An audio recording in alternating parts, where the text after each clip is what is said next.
자, 오늘은 언약주의와 세대주의, 경륜주의와 세대주의에 관한 그런 내용 마지막 시간입니다. 특별히 저희들이 언약주의와 경륜주의를 살펴볼 때 문제는 뭐냐, 좀 지나치게 성경에서 가르침을 벗어나는 극단적인 세대주의, 하이퍼 디스펜세이셔널리즘이라는 이 부분을 지금 저희들이 살펴보고 있습니다. 언약주의에도 성경이 근거가 있고 또 경륜주의도 성경에 근거가 있는데, 우리는 성경 전체를 볼 때 경륜적으로 하나님께서 이 세상을 다스려 가신다.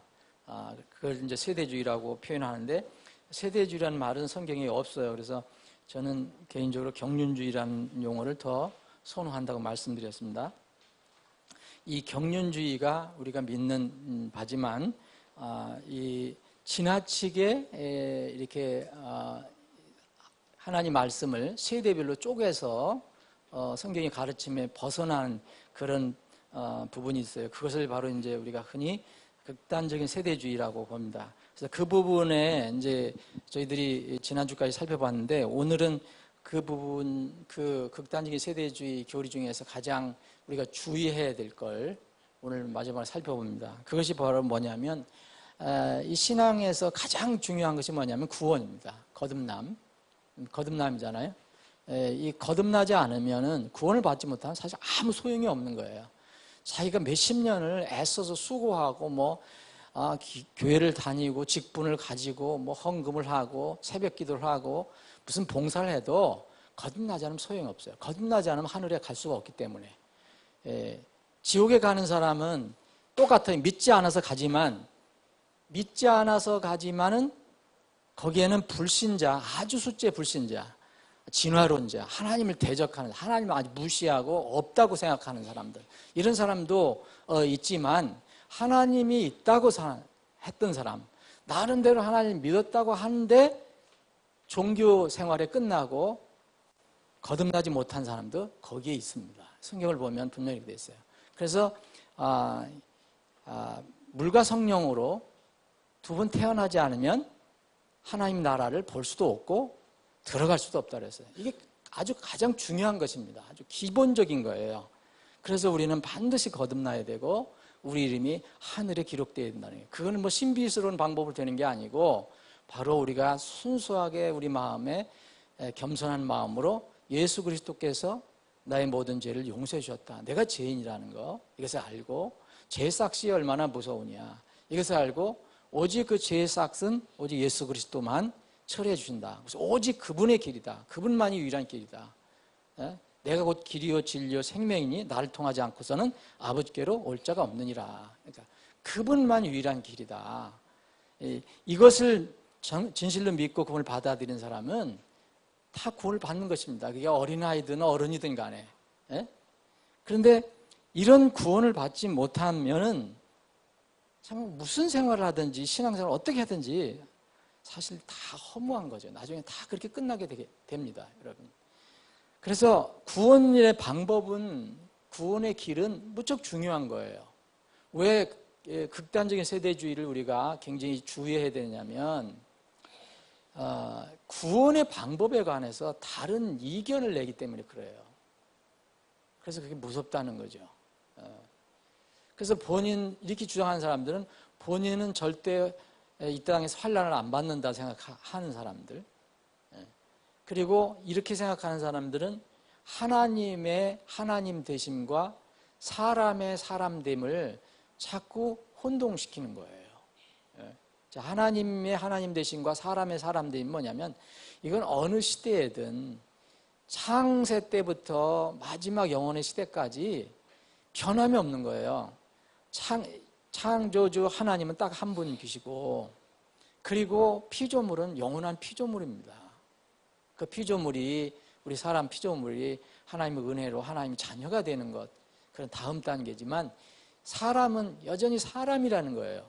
근데 이 이론에 보면 사람이 시대별로, 그들이 얘기한 시대별로 사람의 종류가 달라져 버려요.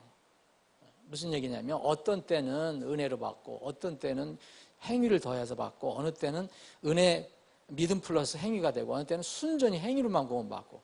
그러니까 사람의 종류가 달라진다니까요. 그래서 이것을 한번 우리들이 살펴보기로 합니다. 제가 여러분들이 가지고 계신 자료 22페이지인데, 그 6번째,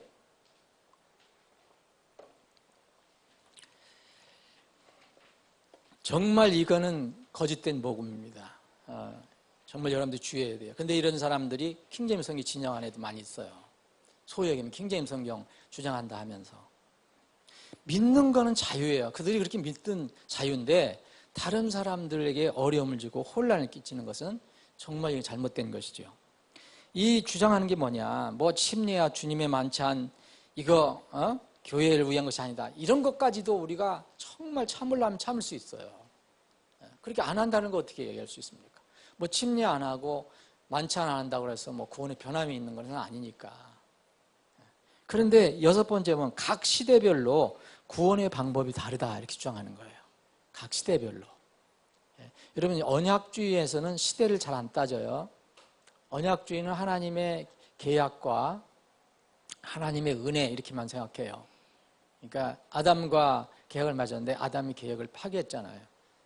그래서 하나님 은혜로 끝까지 이렇게 하신다. 아주 단순하게 얘기를 하는데, 이 경륜주의는 우리가 소위 말하면 세대주의는 세대라는 것을 쪽쪽쪽 나눠갖고 그걸 거기에서는 진리를 찾아내려고 애를 쓰는데 그거 자체가 나쁜 건 아닌데, 이 구원의 방법까지도 여기서 결부시킨 것은 이건 치명적인 문제예요. 이거는 절대 하나님의 가르침이 아니에요. 자, 시대별로 구원의 방법이 다르다. 그러니까 구약시대나 크게 이제 구약시대, 대환란기, 또 천년왕국 때 환란이 끝나고 나서 예수님께서 재림하셔서 지상 천년왕국을 세우시거든요. 1000년 동안 다스린다 그랬잖아요. 예루살렘, 유대를 세계 중심지로 삼아서 다스립니다. 이때 천년왕국이나 천년이라고 했는데, 이때는 사람들이 그 시대에 처한 사람들이 구원을 받는 방법이 다 다르다라고 주장하는 거예요. 그래서 이런 말 여러분들이 들어보셨을 거예요. 지금도 킹제임스 성경을 믿는 교회들이 이렇게 믿는 교회가 꽤 많이 있다니까요. 얘기해도 안 됩니다. 그런데 구약시대, 크게 나누면 구약시대 있죠? 그리고 지금 무슨 시대입니까? 신약시대라고 할 수 있어요. 신약시대, 교회시대. 그리고 이 교회시대가 끝나면 환란기가 와요. 대환란기. 그리고 대환란기가 끝나면 주님께서 재림하셔서 천년왕국을 이루셔요. 천년왕국이 끝나면 이제 완전히 영원한 세계로 들어가죠. 그런데 자, 예를 들어서 그 유명한 피터 러크만이란 분은 뭐라고 했냐면, 구약에서는 믿음만 가지고는 구원을 받을 수 없다. 그래서 믿음에다가 이제 행위를 플러스해야지 구약에서는 구원을 받는 거다라고 얘기를 해요. 이것은 왜 그렇게 분석을 했을까 가만히 생각해 보면, 구약은요, 구원을 받는 방법을 구체적으로 적시해 주지 않습니다. 구약의 큰 주제는 뭐냐면 창조 다음에 이스라엘 민족이에요. 구약의 큰 줄기는 그거예요. 창조 다음에 이스라엘 민족이에요. 창세기에 있는 창조를 빼버리면, 창조 관련 기사를 보면 다 이스라엘 민족에 관한 거예요. 이스라엘 민족과 이방 민족에 관한 거예요. 그게 말라기까지. 예? 그런데 이 모든 세계 민족 중에서 이스라엘 민족을 하나님께서 택하셨잖아요. 선민으로. 그래서 이스라엘 민족과 이 이방 민족과의 관계가 구약 성경에 기록이 되어 있어요. 근데 여기에는 그 목적과 그런 어떤 방향이 신약처럼 무슨 어떤 구원을 받는 방법을 구체적으로 제시하지 않아요. 물론 구원을 받는 방법도 나와요. 아브라함이 어떻게 해서 구원을 받았습니까? 믿어서 구원받았다고 얘기하잖아요. 믿어서 의인이 됐다고 얘기하잖아요. 아브라함에게 하나님께서 자기 아들, 그 아주 100세에 낳은 아들 이삭, 얼마나 정말 눈에 넣어도 아프지 않을 아들, 그 이삭을 바치라고 얘기했잖아요. 근데 그 아브라함이 바쳤어요. 물론 이제 마음을 다 바친 거죠. 그래서 하나님께 손을 대지 못하게 하셨죠. 근데 하나님께서 이 아브라함의 믿음을 보시고 의인이라 하셨다고 했거든요. 그래서 어떤 사람 보면 이걸 행위가 들어갔으니까 라고 생각을 해요. 이런 것들이 이 구약에는 꽤 많이 제시가 되고 있어요. 그러니까 믿음만 가지고서는 안 된다. 행위를 첨가해야 된다. 여러분, 진실한 믿음을 가지고 있으면요, 행위가 나오는 거예요. 믿음과 행위는 분리가 될 수가 없어요. 행위는 믿음 앞에 설 수는 없어요. 이건 종교예요. 행위가 앞에 서면 이건 종교지만, 진실한 믿음을 가지고 있는 사람은 어떤 상황에서 행위가 나오게 되어 있어요. 그게 야고보서의 가르침이에요. 로마서의 가르침이에요. 모든 서신서의 앞부분은 은혜지만 믿음이지만 뒤에는 다 그 열매를 가르쳐주고 있어요. 구약은 어떤 구원의 방법, 신약처럼 예수 그리스도를 이름을 믿는 자, 이런 것들 구체적으로 자기가 죄인이라는 것을 고백하고 예수 그리스도를 영접하는 자, 이런 구체적으로는 설명을 하고 있지만, 그럼에도 불구하고 믿음으로 구원받는다는 것을 알려주고 있어요. 다만 이스라엘과 이스라엘 민족과의 관계를, 하나님이 어떤 분이냐, 이스라엘 민족을 세우시고 이방 민족에게 이스라엘 민족의 하나님은 어떤 분인지 알려주시는 거거든요.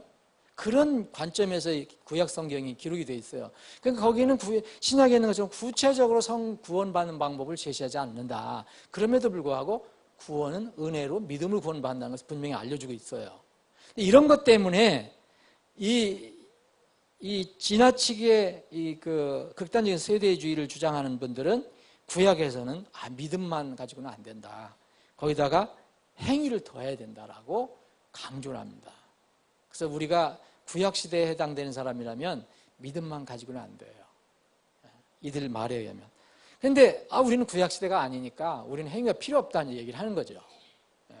그러면 이 신약 시대, 교회 시대는 순수하게 은혜로만 구원받는다, 믿음으로 구원받는다는 얘기를 해요. 이건 우리하고 동일한 거죠. 근데 환란기에, 그러면 환란기에 이제 어떤 교회 시대가 끝나고 환란기가 시작되는데, 환란에 관해서도 많은 이야기가 있어요.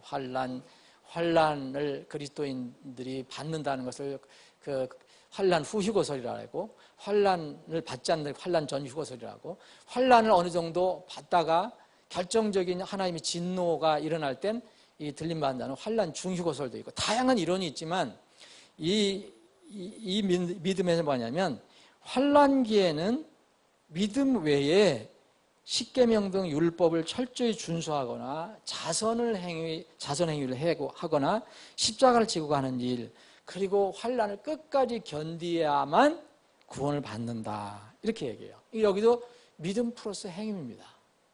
여기도 믿음 플러스 행위. 그리고 심지어는 환란기에는 이제 순교를 해야지, 순교 안 하면 이 구원을 못 받는다. 이 환란기에는 순교를 해야 구원을 받는다까지도 주장을 해요. 그리고 이제 이 환란기가 지나면 천년왕국이 오면, 천년왕국 때는 어떻게 해야 되느냐? 천년왕국에는 예수님이 왕으로 다스리시는 때잖아요. 이때는 무조건 행위로만 구원받는다라고 강조해요. 그럼 여러분, 어쨌든 시대가 어떻든 간에 보세요. 어떤 시대에는 믿음으로만 구원받는데, 지금 교회 시대. 그런데 어떤 시대에는 믿음 플러스 행위, 어떤 때는 믿음도 필요 없고 행위로만 구원을 받는다고 강조해요. 이것이 극단적인 세대주의의 치명적인 에러입니다. 에러. 근데 이게 그런 것만 끝나면 좋은데, 이것이 나쁜 영향을 많은 사람들이 끼쳐주고 있어요. 자, 그렇게 되면, 보세요. 이제 성경은 뭐라 하냐면, 아브라함은 율법 전에 있는 사람이에요. 율법은 언제부터 왔어요? 모세서부터 왔어요? 모세서부터. 그럼 아브라함은 율법 전에 있던 사람이에요. 구약시대 사람이에요. 그런데 아브라함은 믿음으로 의인이 됐다고 얘기해요. 성경은 분명하게. 그리고 율법이 왔을 때 다윗은 율법 하에 있는 사람이에요. 율법 시대에 속한 사람이에요. 다윗은 모세 이후의 사람이니까. 바울은 어떻게 해요? 율법이 예수님을 통해서 완성이 된 이후, 그래서 율법 이후의 사람이라고 봐요. 예를 들어서 세 사람을 얘기해 보면, 이 세 사람을 동일하게 놓고 볼 때 극단적인 세대주의를 보면 아브라함은 행위로 구원받아야 되거든요. 다윗도 행위로 구원받아야 되고요. 믿음 플러스 행위로 구원받아야 돼요. 그런데 성경은 그렇게 얘기하고 있지 않아요. 로마서 4장을 한번 보겠습니다. 여러분 자료에 있는 겁니다. 로마서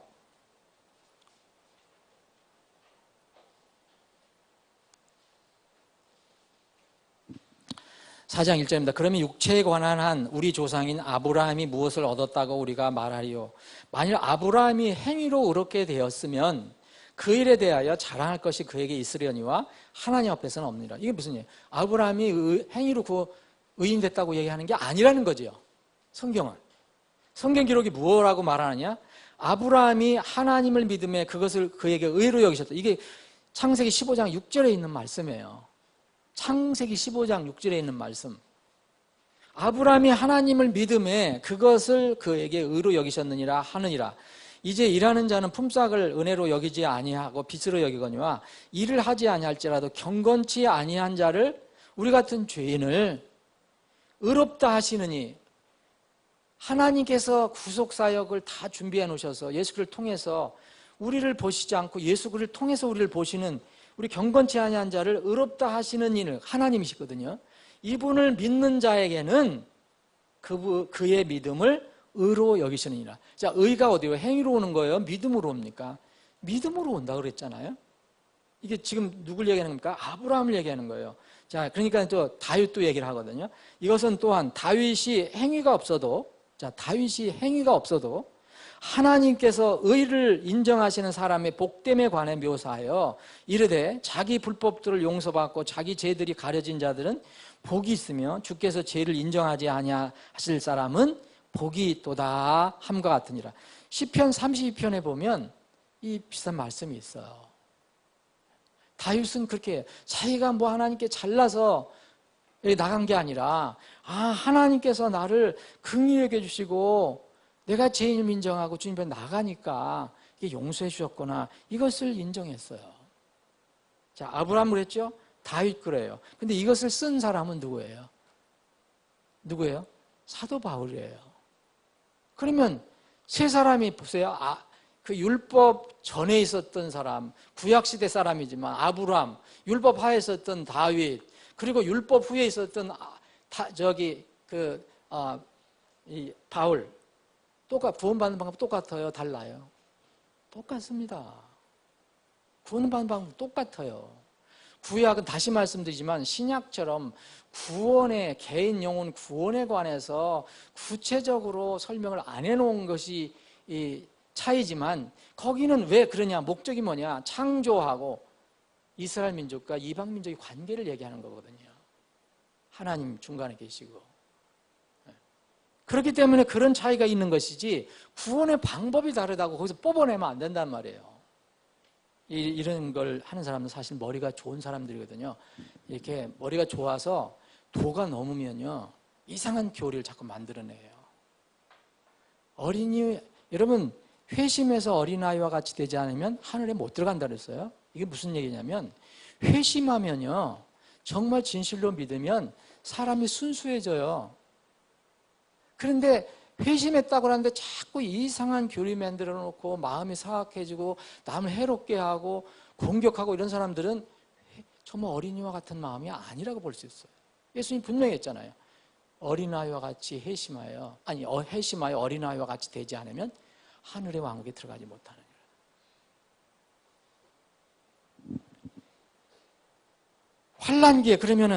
환난기에 어떻게 사람이 무슨 힘으로 행위를 어느 정도 쌓아가지고 하나님의 인정을 받고 구원을 받을 수 있겠느냐 이거예요.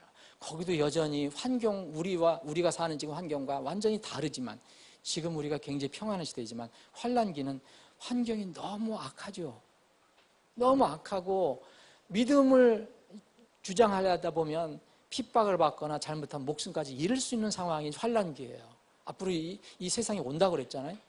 이런 시대에는 믿음의 방법이 달라지는 게 아니라 우리는 지금 믿음을 은혜로 참 평안한 시대에 살고 있기 때문에 믿음을 갖고 살고 있어요.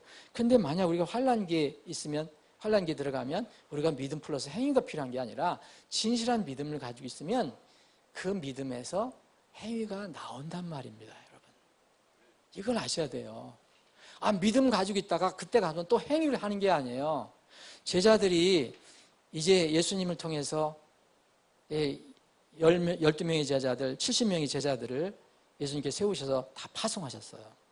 그때 상황도 환란기와 비슷해요. 유대 땅에서는.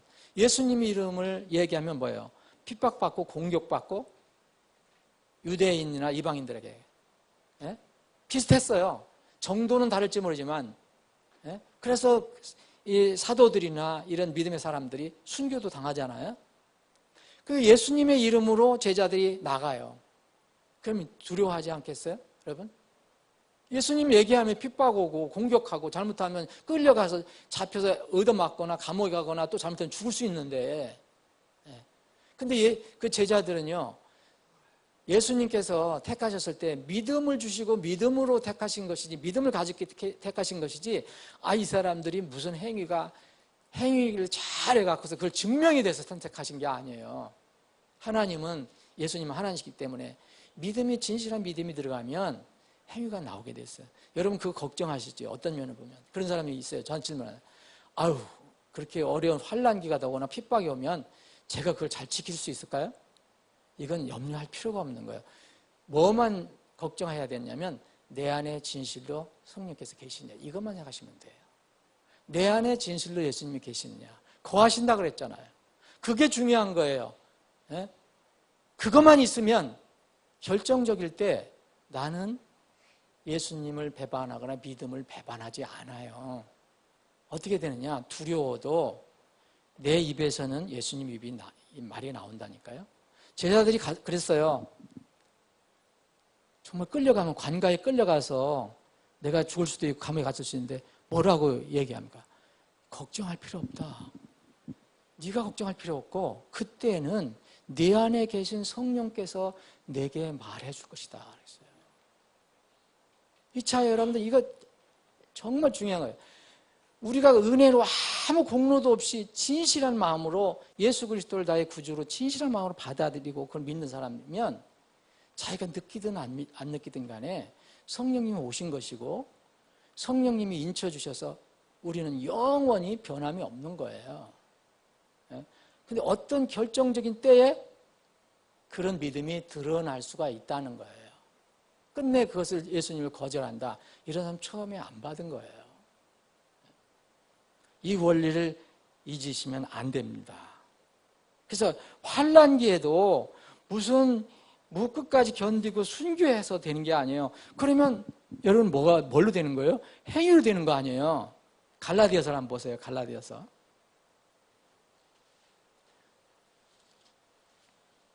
갈라디아서 3장. 갈라디아서 2장 보겠습니다. 2장. 갈라디아서 2장. 여러분 갈라디아서는 여러분 그런 분들이 그래요. 갈라디아서는 교회 시대에만 주었었다. 그럼 교회 시대에만 주고 만약 교회에 있는 성도들이 휴거되면 이렇게 환란기에 남는 사람들은 성경이 완전히 없어지나요? 이 사람들 성경 가지고 있어요.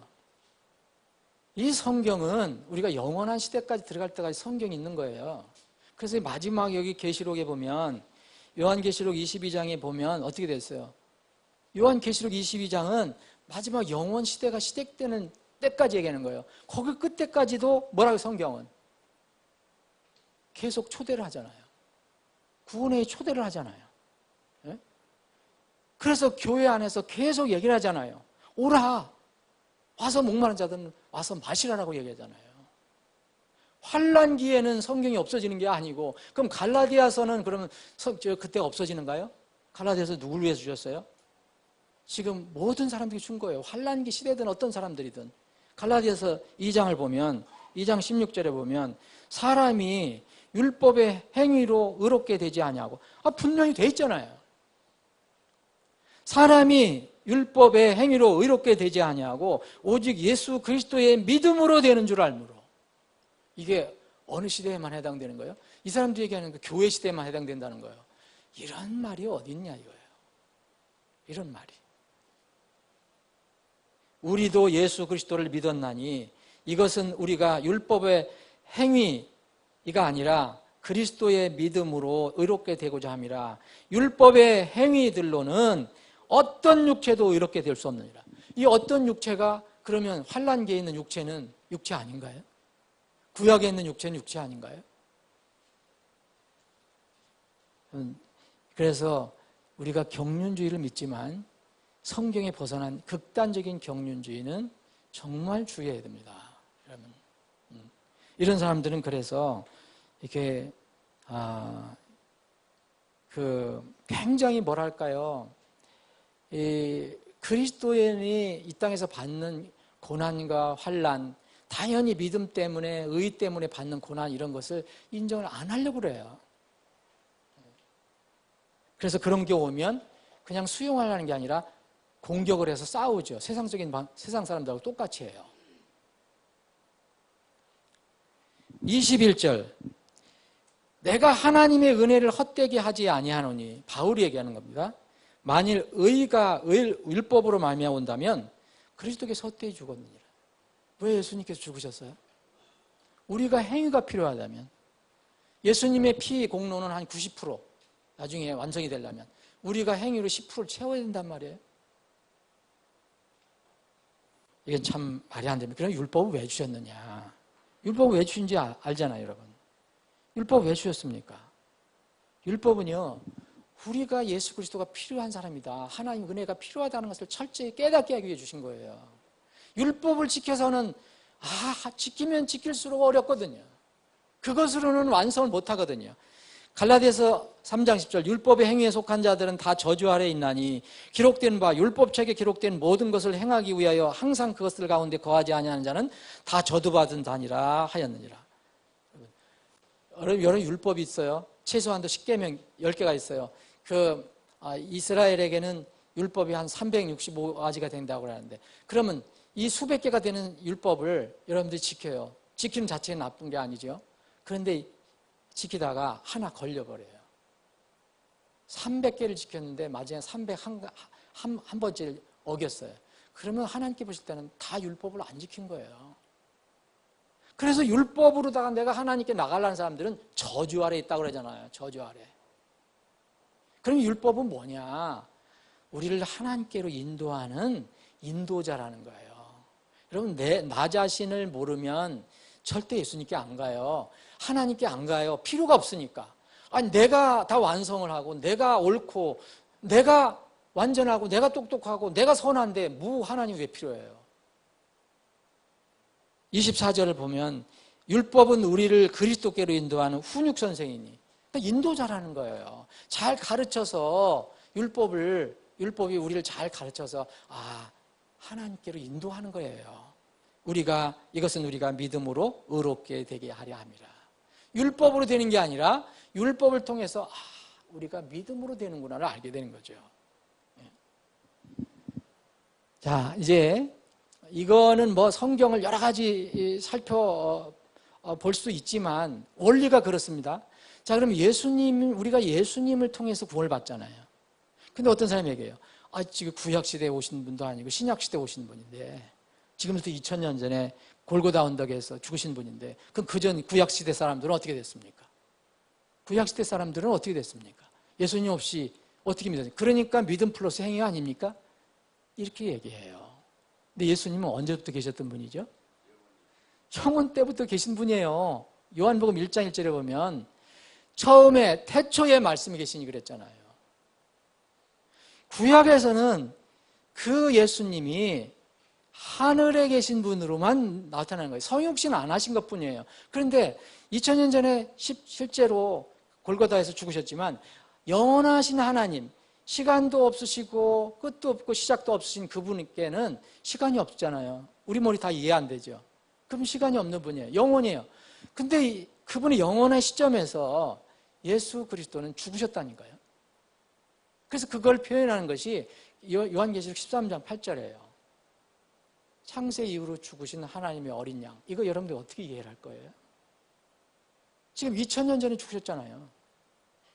실제로는 하나님이 이 땅에 오셔서 육을 입고 오셔서 마리아를 통해 성령을 잉태하셔서 오셨어요. 그분은 골고다에서 죽으셨어요. 실제로 사람 몸이 있고. 그런데 이분이 그럼 그때 생기신 분이냐? 아니라고 했잖아요. 이분은 태초부터 계시던 분이라고 했잖아요. 태초부터는 하나님. 그분은 바로 창세 이후로 죽으신 분이다. 이런 창세기 3장 21절에 보면 하나님께서 아담과 하와에게 그 무화과로 만든 그 옷을 제쳐놓으시고 아담과 하와가 자기들이 부끄러운 것을 가리려고 무화과를 따서 입으로 치마를 만들어 입었잖아요. 그게 수치를 가릴 수 있습니까? 하나님께서 에덴 동산에 있는 짐승, 동물을 하나 잡으셔서 한 마리 잡으셨는데 두 마리 잡으셨는지 모르지만 짐승을 잡으셔서 가죽으로 옷을 입히셔서 아담과 하와를 입히셔요.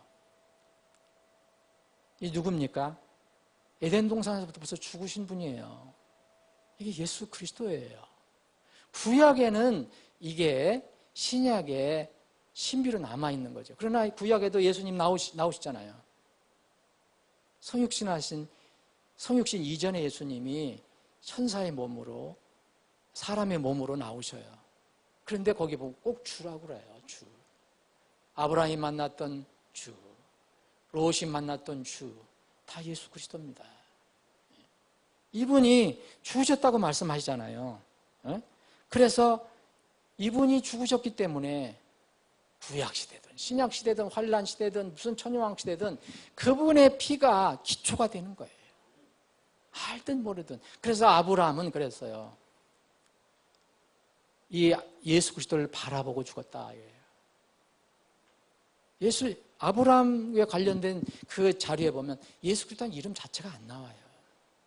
이스라엘 백성이 광야 생활할 때 예수 그리스도를 알았어요? 몰랐어요? 우리가 아는 예수 그리스도를 알았어요? 몰랐어요? 몰랐습니다.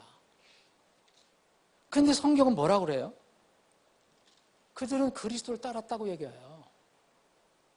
그리스도가 반석이라고 얘기해요. 고린도전서 10장 4절에 보면 모두가 같은 영적 음료를 마셨느니라 그들이 자기들을 따라가던 영적 반석으로부터 마셨나니 그 반석은 그리스도였느니라. 모세도요. 모세가 예수 그리스도를 알았다는 얘기 나옵니까? 근데 성경은 어떻게 얘기해요? 성경은 모세는 그리스도를 바라봤다고 얘기해요. 그리스도를. 자, 그 히브리서 11장에 보면 이런 말씀이 있어요. 24절 믿음으로 모세는 나이가 들었을 때에 파라오의 딸의 아들이라 불리는 것을 거절하고 그리고 보면 히브리서 11장 25절에 보면 잠시 죄의 쾌락들을 즐기는 것보다 오히려 하나님의 백성과 함께 고난받는 것을 택하였으며 26절 또 무슨 치욕이라 했습니까? 그리스도의 치욕이에요. 모세는요 예수 그리스도의 치욕을 택했다는 거예요. 예수 그리스도께서 이 땅에 오셔서 우리 때문에 가진 그 수모와 치욕을 그때 택했다는 거예요. 그리스도의 치욕을 이집트의 보화보다 더 큰 재물로 여겼으니 그는 주께서 보상으로 보답해 주시는 일에 관심을 두었느니라. 모세는 그리스도를 알았어요? 몰랐어요? 알았습니다. 구약 사람이에요. 여러분 이렇게 주장하는 사람들은요 예수님의 피를 부정하는 사람들이에요. 왜 무서운지 아세요? 이 극단적인 세대주의 구원론은 왜 무서우냐면 궁극적으로 예수 그리스도의 피를 부정하는 그런 믿음으로 결론이 나기 때문에 무서운 거예요. 행위로 구원받는다면 예수 그리스도의 피를 부정하는 거잖아요. 무서운 결론이에요. 무서운 결론. 하나님이 하나님으로 믿는 거죠. 하나님이 어느 때는 능력이 있다가 어느 시대에는 능력이 없어요. 어떤 때는 100% 은혜로 구원받으시다. 100% 은혜는 하나님의 능력이잖아요. 100%. 어떤 시대에는 사람의 행위가 필요해요. 그럼 하나님의 능력이 좀 부족한 거예요. 그때는 사람의 능력이 더 필요한 거죠. 사람의 사람됨을 또 모르는 거죠. 사람은 영원히 사람입니다. 예?